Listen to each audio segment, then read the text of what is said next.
Hello friends, welcome back to my Mahamayajal channel. বরাবরের মতন ইসলাম প্রিয় ভাইদেরকে জানাচ্ছি আসসালামু আলাইকুম ও হিন্দু ভাইদেরকে নমস্কার। তো পৃথিবীর যেখান থেকে ভিডিওটি দেখছেন সবাইকে জানাচ্ছি আন্তরিক অভিনন্দন ও শুভেচ্ছা। ফ্রেন্ডস, আপনারা থাম্বনেল দেখে বুঝতে পারছেন আজকের ভিডিওটা কি, দূর থেকে বশীকরণ। এটা শুধু যে আপনি দূর থেকে করতে পারবেন এমন নয়, কাছ থেকেও করতে পারবেন, তবে একটু ক্রিটিক্যাল বটে। নিয়মটা শুনে রাখবেন। যদি কেউ নিজের ইচ্ছায় স্বেচ্ছায় করতে পারেন তো করবেন, আর যদি করতে না পারেন, যার সাহস আছে, বুকে অত্যাধিক সাহস, তাকে দিয়েও করাতে পারেন। তো কিভাবে করাবেন সেই সব প্রস্তুতি প্রণালী আমি সবকিছু আপনাদের মাঝে বলে দেব। ধৈর্য ধারণ করে ভিডিওটা দেখবেন এবং লাইক কমেন্ট শেয়ার করে চ্যানেলের পাশেই থাকবেন এখন থেকে নিত্য নতুন ভিডিও পাওয়ার জন্য। ফ্রেন্ডস, আমি আপনাদেরকে এমন ভিডিও দিব না যাতে আপনাদের অসুবিধা হয়, তবে এই ভিডিওটা যেটা দিচ্ছি এটা 100% বশীকরণ হবে হবে হবে, কিন্তু কাজটা ক্রিটিক্যাল, বুঝে নেন। আর আমি সবকিছু সুন্দর করে বুঝিয়ে দিচ্ছি। কথা বাড়াবো না, চলুন মূল ভিডিওতে প্রবেশ করা যাক।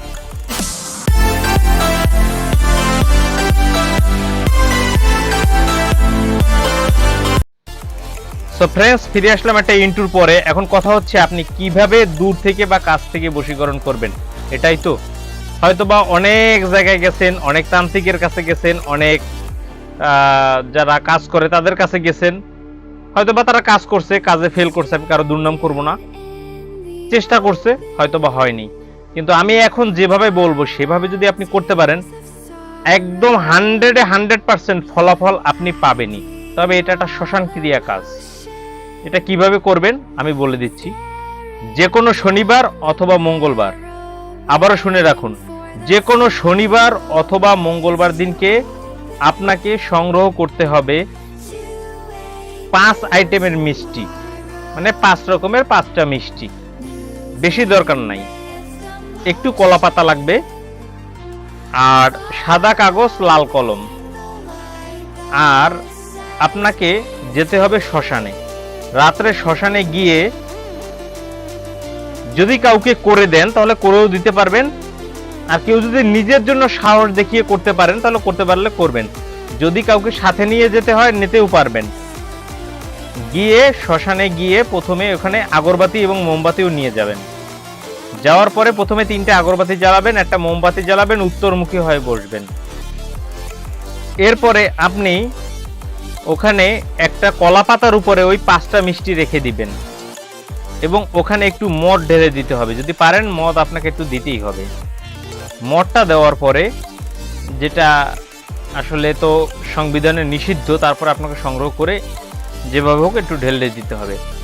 দেওয়ার পরে মাটিতে আপনি টোকা দিবেন, এইভাবে বলবেন, জাগরে শ্মশান জাগ। এই শ্মশান যদি না জাগে দক্ষিণাকালীর কলজা ফাটে, বলে একটা টোকা দিবেন মাটিতে। আবার বলবেন, জাগরে শ্মশান জাগ। এই শ্মশান যদি না জাগে দক্ষিণাকালীর কলজা ফাটে, আবার একটা টোকা দিবেন। আবার একবার বলবেন, আবার একটা টোকা দেবেন। 3বার বলে 3বার 3টে টোকা দেওয়ার সাথে সাথে আপনি দেখতে পারবেন সমস্ত শ্মশানে যদি কোনো গাছপালা থাকে না থাকুক, মানে সব কিছু ভেঙে চুরে কেমন একটা হয়ে আসতেছে, কিন্তু ভয় পাবেন না।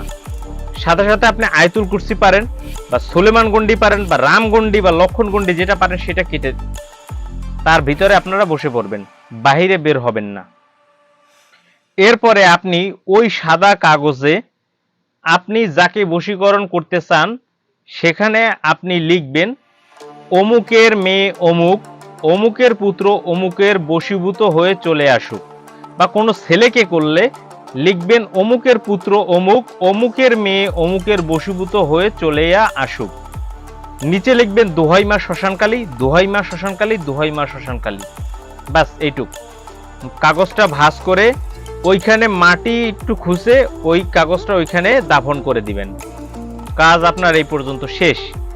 এরপরে আপনি ওইখান থেকে যখন বের হতে যাবেন, অবশ্যই আয়াতুল কুরসি পড়ে নিজের শরীরটাকে বন্ধ করে নেবেন, অথবা কোনো তাবিজ, আমি যেমন এই চ্যানেলে দিয়েছি শরীর বন্ধ তাবিজ, সেটা ব্যবহার করে আপনি আপনার শরীরটাকে প্রোটেকশন করে তারপরে আপনি বের হবেন, নতুবা কিন্তু আপনার ক্ষতি হয়ে যেতে পারে। তারপরে আপনি যে গন্ডিটা কাটছিলেন ওই গন্ডিটা কিন্তু কেটে দিয়ে আসতে হবে। গন্ডি যদি না কাটেন তাহলে কিন্তু কাজটা হবে না। গন্ডিটা কেটে ওখান থেকে আপনারা দুজন যান, একজন যান, বেরিয়ে আসবেন যখন, সাবধান, মনে রাখবেন একটা জিনিস, পিছন থেকে যেই ডাকুক না কেন বা যত শব্দ হোক না কেন, যাই হোক না কেন, পিছন ফিরে তাকাবেন না। জাস্ট 3টা দিন অপেক্ষা করবেন, সে পৃথিবীর যে প্রান্তেই থাকুক না কেন ওই বশীকরণটা হয়ে যাবে।